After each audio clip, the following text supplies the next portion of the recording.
Entonces les voy a mostrar cómo resolveríamos este problema utilizando el lenguaje de programación Python. Primero, ¿cómo se ejecuta Python, no? Python, les digo, es un lenguaje de programación que se puede ejecutar de varias formas. Una forma muy sencilla que pueden usar, donde no se requiere instalar nada, es entrar a este enlace. Este enlace es de una plataforma que se llama Google Colab, es de Google. Y bueno, cuando ustedes entran aquí, les pide nada más que se logueen en su cuenta de Gmail, ¿no?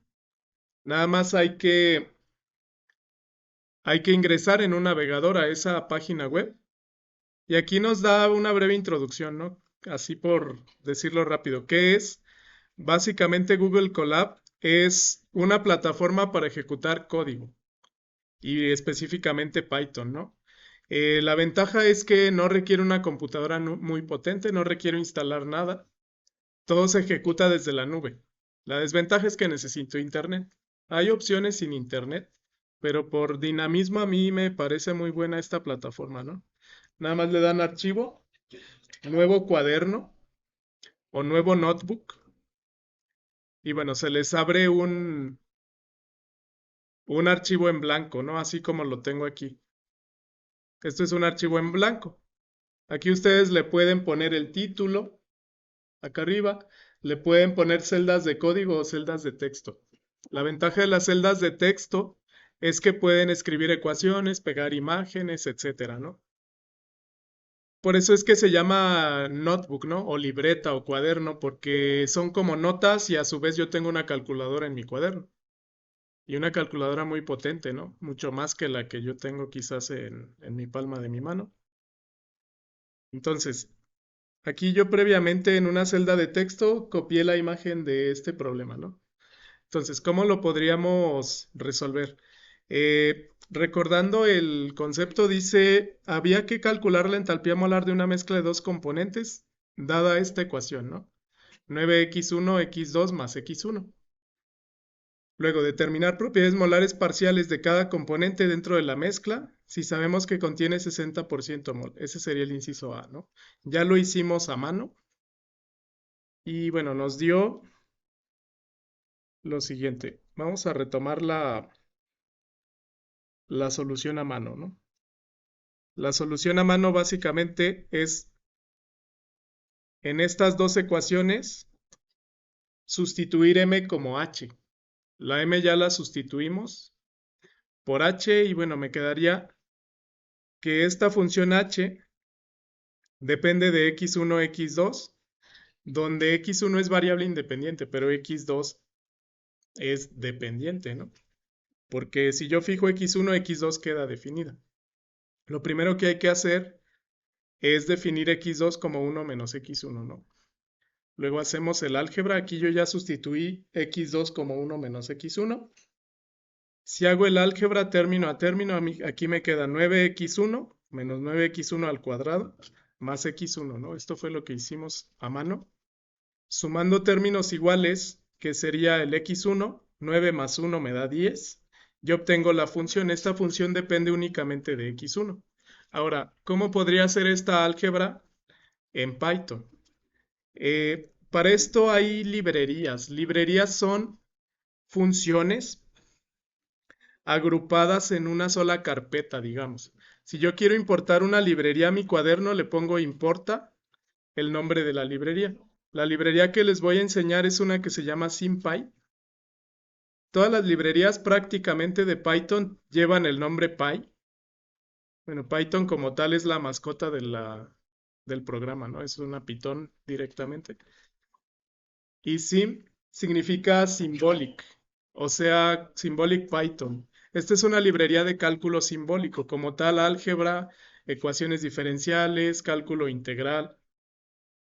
Y bueno, esta tiene, les voy a compartir este enlace también, tiene una cantidad de funciones muy grande y no es difícil de emplear, ¿no? ¿Cómo la agrego a mi cuaderno? Le pongo importar SymPy. Otra forma es de SymPy importa todo. El asterisco en Python significa todo. Es un comodín. Bueno, si yo ejecuto, ya importó todo, ¿no? Y ya está lista la librería para poder trabajar.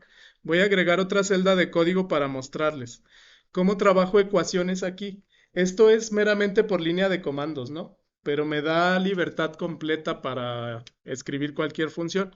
Si yo quiero escribir una función, primero necesito definir variables independientes, ¿no? Las variables independientes que voy a definir son x1. ¿Cómo se definen? Bueno, yo importé todas las funciones. Hay una función que se llama symbols, símbolos, o sea, define x1 como una función simbólica.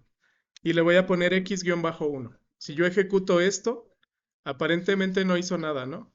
Pero si le doy x1 aquí para que me la muestre, me dice tu variable x1 vale x subíndice 1. Ya definí mi variable independiente.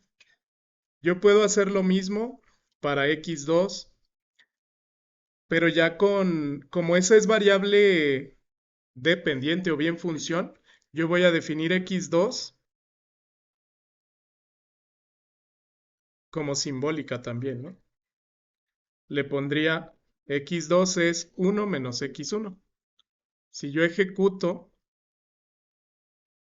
y pido que muestre x2, x2 vale 1 menos x1, ¿no? Ya voy definiendo mis variables. Entonces, voy a agregar más celdas de código para irles mostrando cómo se define la función, ¿no? Ya que tengo mis dos funciones independientes, basta con definir mi función h. La función h yo la copié aquí abajo, ¿no? Si no la quieren definir y quieren que aquí mismo les haga el álgebra, pues la puedo definir como el problema lo dice, ¿no? 9x1 x2 más x1. ¿Cómo se escribe? Así como tal, 9 por x1 por x2 más x1. Y ejecuto. Si ejecuto solo la almacena. Si luego en otra línea le pido mostrar h mayúscula, me debe demostrar la función, ¿no? Aquí está, 9x1 por 1 menos x1 más x1. Todavía no está simplificada, ¿no? Si ustedes la quieren simplificar, hay varias formas. Una sería h. Esto se define ya como una función. A la función se le incorporan algunos métodos, ¿no? Es decir, de la variable h hay un método que dice simplifica. Yo puedo llamar h.simplify. No estoy seguro si es con paréntesis, creo que sí. Si le doy a ejecutar, ya me la simplificó, ¿no? Y aquí factorizó x1, pero bueno, matemáticamente es lo mismo que acá abajo, ¿no? 9 x1, x2 más x1. Ahí factorizado, ¿no? Sería 10x1 menos 9x1 al cuadrado, ¿no? Que es como lo tengo aquí. Ya la tengo definida. Y bueno, ya teniendo la función, lo demás ya es más fácil. Por ejemplo, ahí le pedí simplificar. Voy a agregar varias celdas. Pero si yo, por ejemplo, requiero el cálculo de entalpía molar parcial 1, ¿cómo se define eso? Lo voy a escribir. Una de las ventajas también de este cuaderno es que yo puedo escribir código y puedo escribir texto. El texto acepta un lenguaje de formato de ecuaciones que se llama LaTeX. No sé si lo hayan escuchado. Así como tal es LaTeX. Y bueno, con base a esto es LaTeX, ¿no? Es una forma básicamente de escribir textos con con varios comandos, ¿no? Básicamente LaTeX a mí me sirve para dar formato a un texto plano. Aquí yo quiero escribir una ecuación. Quiero escribir la definición de entalpía molar parcial. Entonces, por ejemplo, si pongo h subíndice 1, bueno, noten que aquí a la derecha me da el subíndice, ¿no? El guión bajo me dice subíndice. Entonces, por ejemplo, aquí Bueno, le voy a dar barra invertida y escribo bar. Si escribo bar y lo encierro entre llaves, le pone la rayita arriba. Eso es entalpía molar parcial. Si yo le pongo guión bajo 1, que estoy usando sum, aquí ya lo pone entalpía molar parcial del componente 1. Si yo quiero escribir la definición formal, esto es un cociente, ¿no? Es una derivada parcial, básicamente. Bueno, como se pone básicamente, si yo quiero un cociente, se pone fraction y entre llaves se pone lo que yo quiero que defina, ¿no? El numerador y el denominador. Es frac, es de fracción, ¿no? Y yo le pongo, aquí me puso una rayita, ¿no? Nada más, pero bueno, lo que está en la primera llave es el numerador. El comando es derivada parcial de entalpía. Entonces me puso derivada parcial de entalpía respecto a, sería otra vez partial. Esto es texto, no es independiente del código. Respecto a N1, manteniendo constante lo demás. Algo así, ¿no? Y ya lo que se mantiene constante yo lo pongo como un guión bajo, manteniendo constante presión, temperatura, número de moles del componente 2. Y aquí está, ¿no? Entonces, entalpía molar parcial es derivada parcial de H respecto a número de moles del componente 1, manteniendo constante P, T y N2. Y esto lo escribí como texto, pero le da formato de ecuación. Esto no se ejecuta, ¿no? Esto es nada más para mostrar. Esto es texto. Entonces, si yo lo quiero calcular ya teniendo definida la entalpía molar parcial 1, le pongo H mayúscula, porque ya está ahí mi función, ¿no? Y yo quiero derivarla. Si la quiero derivar, el comando es diff, derívala. ¿Con respecto a qué quiero derivar? A x1, ¿no? Esto es deriva h respecto a x1. Si yo ejecuto, esta es la derivada. 10 menos 18x1. Esto respecto a número de moles. Ahora, si quiero utilizar estas definiciones, esa era respecto a N1, ¿no? Ahí la derivé respecto a N1. Por definición, entonces, si yo la derivo respecto a fracción molar, tengo que usar esta ecuación. Entonces voy a programar esta ecuación. Y le voy a llamar entalpía molar parcial 1, ¿no? Entalpía molar parcial 1, le voy a llamar así. Y lo voy a almacenar. Y le voy a decir que sea, de acuerdo a la ecuación que tengo acá atrás, h más x2 por la derivada de h respecto a x1, ¿no? O sea, como tal, h más x2 por la derivada parcial de h respecto a x1, ¿no? x2 ya para mí está definida como 1 menos x1. Si yo ejecuto, ya la almacenó. Si yo la quiero mostrar, le voy a poner así, muestra entalpía molar parcial 1. Y esta es la solución. Noten que no está simplificada, ¿no? Si la quieren simplificar, pónganle simplify.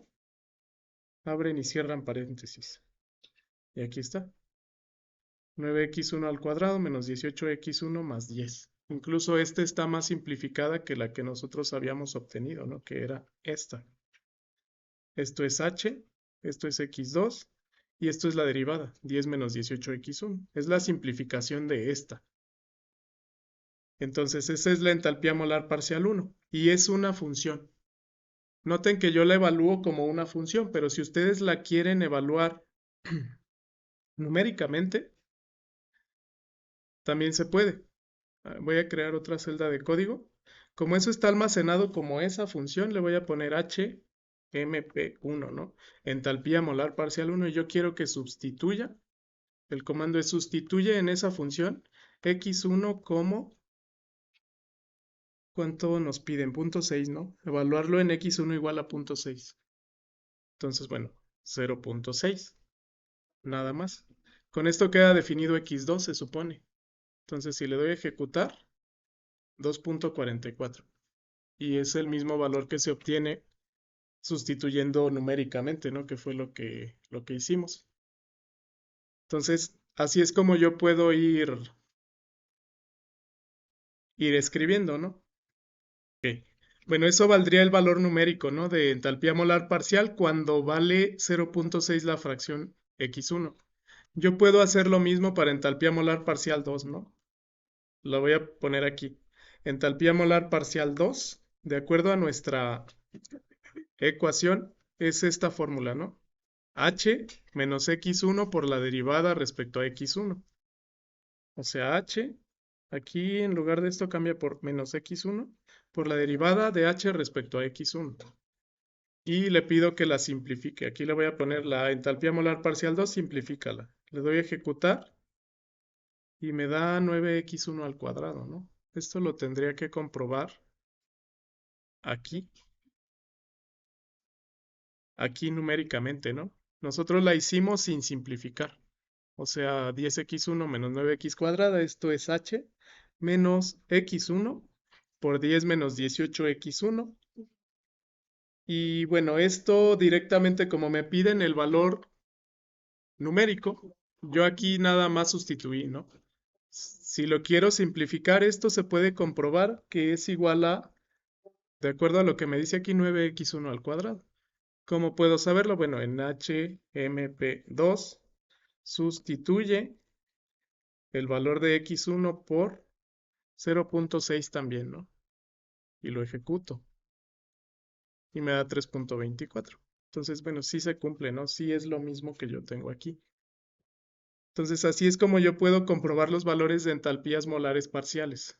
Ya tendría yo esas dos funciones, ¿no? Entalpía molar parcial 1 contra entalpía molar parcial 2.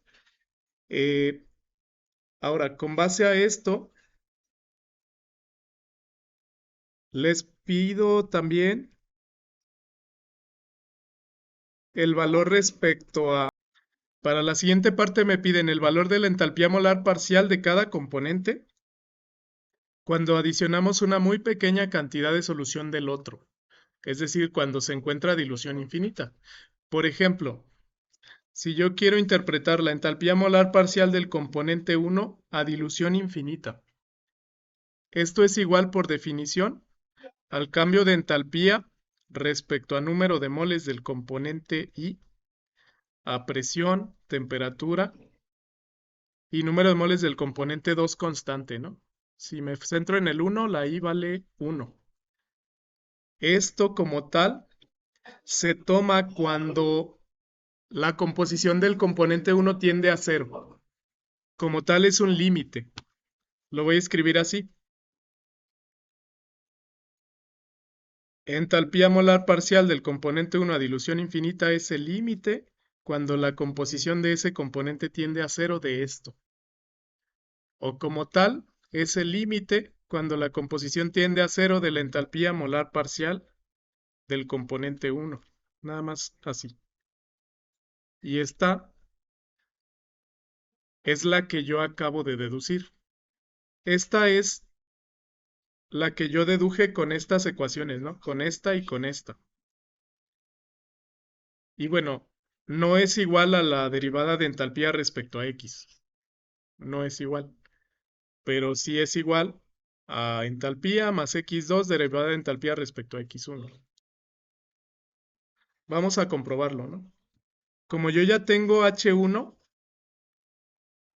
hay que sustituir nada más el límite cuando x1 tiende a 0. Aquí debe ser 1, porque es el componente 1 a dilución infinita, de H1 molar parcial, que es la que nosotros tenemos, ¿no? Es la que yo copié aquí. 9x1 más x2 más x1, no, esa es entalpía molar. Más bien es esta.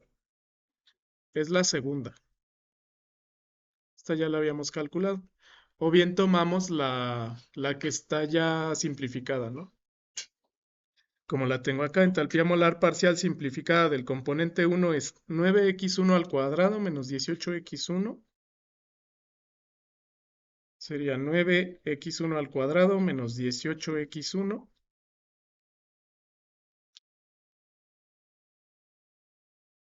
y más 10. Más 10, ¿no? Esa es la simplificada de lo que habíamos hecho, ¿no? Nada más para obtener el límite, pues se sustituye x1 como 0. Es decir, esto se cancela y efectivamente me da 10. Si H está en kilojoules por mol, ese es el valor, ¿no? En donde se debe de sustituir entonces es en el valor de entalpía molar parcial. Directamente. Esta incluye la derivada, ¿no? De H respecto a X, pero ahí es donde se debe de sustituir. Por lo tanto, la entalpía molar parcial del componente 2 a dilución infinita va a ser el límite cuando X tiende a ser 0. Me estoy refiriendo a la composición del componente 2, ¿no? Cuando está infinitamente diluido. Es el valor máximo que puede alcanzar la entalpía molar. Con base a esto sería el límite de la entalpía molar parcial de 2. Derivada parcial de entalpía respecto al número de moles 2, manteniendo temperatura, presión y número de moles constantes del componente 2. O bien, como yo ya lo hice, bueno, va a ser el límite cuando x2 tiende a 0 de entalpía molar parcial 2. Esta es la que ya tenemos, ¿no? Entalpía molar parcial 2. Yo podría sustituir en el valor que dedujimos que se encuentra calculado aquí, que no está simplificado o bien en el simplificado. No es necesario realmente simplificar aquí matemáticamente, porque yo tengo todo como x1, ¿no? Yo podría sustituir directo x1. Pero bueno, por practicar álgebra sí se puede hacer, ¿no? El valor que simplifica aquí el programa es entalpía molar parcial del componente 2 simplificada, es 9x1 al cuadrado. Entonces, H2 es, a dilución infinita, el límite cuando x2 tiende a 0 de entalpía molar parcial 2, o sea 9x1 al cuadrado.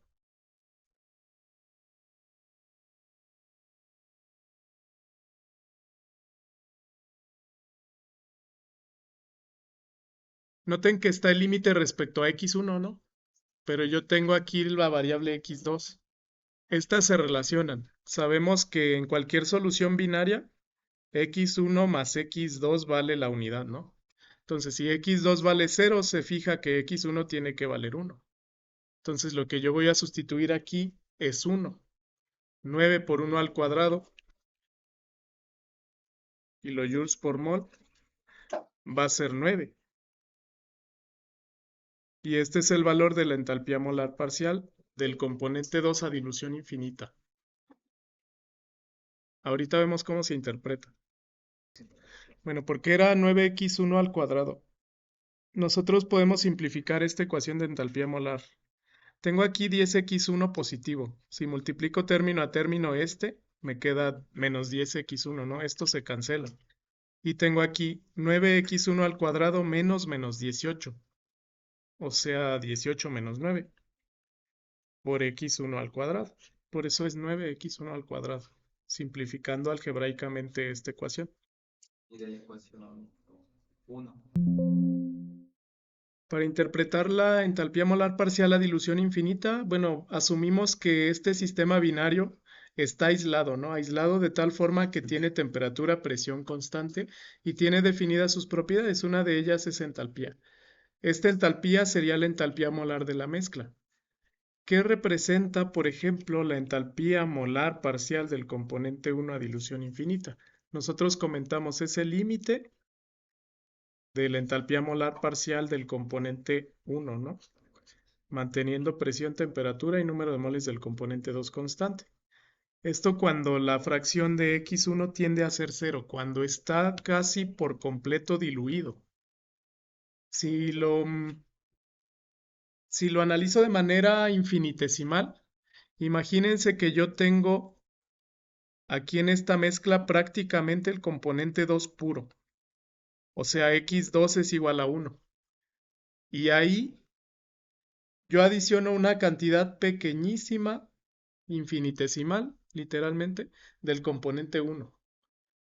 Esto tiene un efecto molecular, ¿no? Las moléculas del componente 2 interaccionan electrostáticamente con las del componente 1. Ahí yo tendría que ver las cargas de cada molécula, si se pueden atraer o si se pueden repeler. Cargas iguales se repelen, ¿no? Cargas opuestas se atraen. Entonces, es el valor límite que toma la entalpía molar parcial del componente 1, prácticamente cuando está infinitamente diluido. Esto genera un cambio pequeño de volumen, pero genera un cambio pequeño de entalpía. Ese cambio de entalpía respecto al número de moles que yo agregué, evaluado en el límite cuando esto está infinitamente diluido, el componente 1 infinitamente diluido, en un solvente casi puro 2, numéricamente es lo que se llama entalpía molar parcial a dilución infinita. Nosotros calculamos que para el componente 1 nos dio 10, ¿no? Nos dio 10 kilomoles, no, más bien eran 10 kilojoules por mol. Es decir, cuando yo tengo una solución infinitamente diluida, por cada mol de ese componente que se añade, la entalpía aumenta en 10 kilojoules. Esto porque la entalpía molar parcial no es un valor constante, depende de la composición. Vamos a ver con base a estas funciones el comportamiento gráfico. Bueno, para ver el comportamiento gráfico se los voy a mostrar aquí en Python también. Les voy a compartir este cuaderno. ¿Cómo se hace el gráfico? Básicamente, bueno, yo hice el gráfico basándome en las funciones que no están simplificadas, ¿no? Pero bueno, matemáticamente es lo mismo. Para hacer el gráfico, aquí se los voy a mostrar, es el que vimos. Básicamente hay que generar vectores para cada variable. Generé un vector de la variable entalpía molar, que es esta función azul. Generé un vector de la entalpía molar parcial del componente 1, la línea naranja, de la entalpía molar parcial del componente 2, la línea verde, y estos puntos que están marcados representan las entalpías molares parciales a dilución infinita. ¿Cómo se generó este gráfico? Bueno, es sencillo, ¿no? Lo primero que tengo que hacer ahora es usar una librería que se llama NumPy. Les decía, todas las librerías de Python tienen prefijo de qué se trata. Esta es una librería numérica y tienen sufijo Python, prácticamente todas, ¿no? Aquí yo importo la librería numérica. Esto me permite construir vectores. Si han usado MATLAB, quizás recuerden la función linspace. Linspace crea un vector desde un punto inicial hasta un punto final con un número de datos fijo, ¿no? Aquí le estoy diciendo x1, muéstralo como un vector que va desde 0 hasta 1. Le voy a dar valores a todo el rango de fracciones molares, ¿no? Esto lo voy a ejecutar. Y bueno, ¿qué me genera? Para que vean, le voy a poner aquí una nueva celda, código, y le pido muéstrame x1. Ahora x1 ya fue sustituido, ¿no? Porque antes tenía x1 como una variable simbólica. Ahora esto es un vector. Y va de 0 a 1 y tiene 100 valores. Y no los tuve que escribir, ¿no? O no tuve que poner un valor y ponerlo en una celdita de Excel y arrastrarlo 100 celdas. Nada más un comando. Entonces, bueno, eso es x1.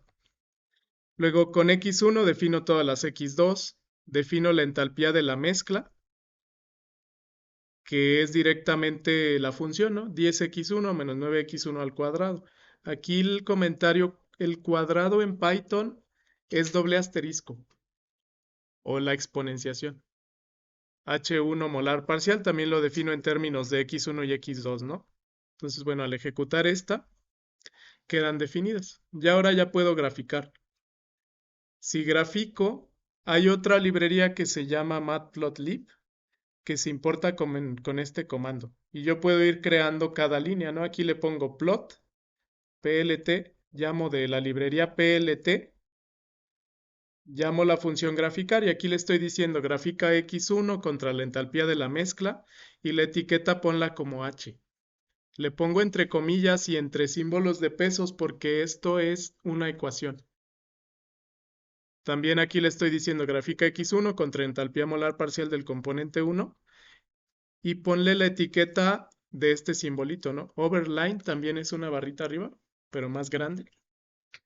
H1. Y esto me genera esta etiquetita, ¿no? H1 molar parcial. Y bueno, aquí yo le pongo gráfica todos los pares. Estas dos son las entalpías molares parciales, ¿no? Le digo que de X1 extraiga el primer valor y de entalpía molar 1 extraiga el primer valor, porque estos son los límites, ¿no? Cuando X1 tiende a 0. Y para la otra, de X1, ¿ok? X1 99 es el último dato de X1, o sea, X2 igual a 1, ¿no? Esta es la entalpía molar parcial del componente 2. Y bueno, ya le pido que cree la leyenda, que cree el título, composición, la etiqueta del eje X, del eje Y, que le ponga cuadrícula y que muestre la figura, ¿no? Ya les puedo compartir más información de esta librería, pero toda es editable y es más o menos intuitiva, ¿no? Ya generar la imagen le voy a poner abrir y ahora sí este es el valor, ¿no? Lo que está aquí de azul representa la entalpía molar de toda la mezcla cuando va cambiando la composición en el eje X. Lo que está de naranja es entalpía molar parcial. Noten que va cambiando. De hecho, en cada punto, esto equivale a la tasa de cambio instantánea, ¿no? A la derivada de entalpía respecto al número de moles. Lo que está de verde representa entalpía molar parcial del componente 2. El punto verde es la entalpía molar parcial del componente 1. Sí nos dio 10, ¿no? Lo que está de rojo es entalpía molar parcial del componente 2, que sí nos dio 9. Entonces, este gráfico condensa toda la información que nosotros planteamos. Como las entalpías molares parciales son diferenciales, son derivadas, tienen algunas propiedades, ¿no? Ya recordando las propiedades que ustedes ven en cálculo, yo las puedo aplicar a cómo se van a comportar dentro de esta mezcla. Por ejemplo, en cualquier punto se supone que se cumpla el promedio ponderado, ¿no? Voy a copiar aquí el gráfico para que se den una idea de cómo se comporta. En cualquier punto, la entalpía molar parcial se puede ponderar para dar la entalpía de la mezcla, ¿no? Lo de la izquierda es entalpía de la mezcla. Y esto es igual a X1, entalpía molar parcial 1, más X2, entalpía molar parcial 2. Esto se cumple siempre. De hecho, bueno, ya lo comprobamos numéricamente, ¿no?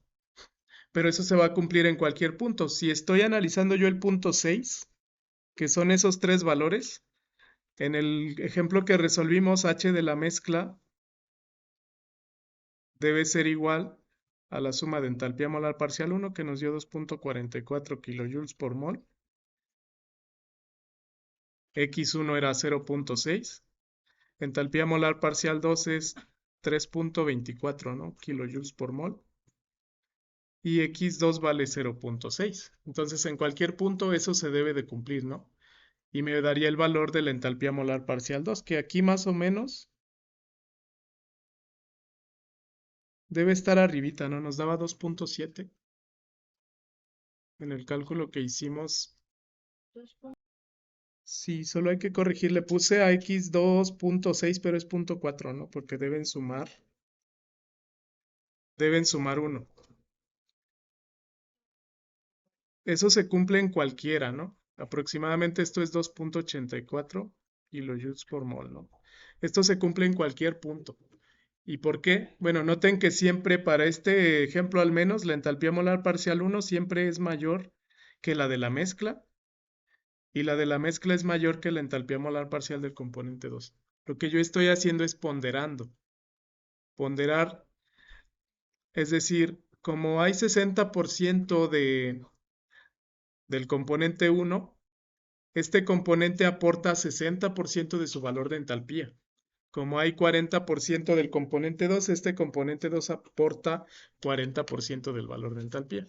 Y eso se mantiene para todos los puntos de esta figura, ¿no? Incluso las especies puras. Entonces, bueno, les voy a compartir este cuaderno para que lo puedan ustedes editar, ¿no? Esto lo estoy grabando también. Les comparto el video si lo quieren reproducir y les comparto el cuaderno.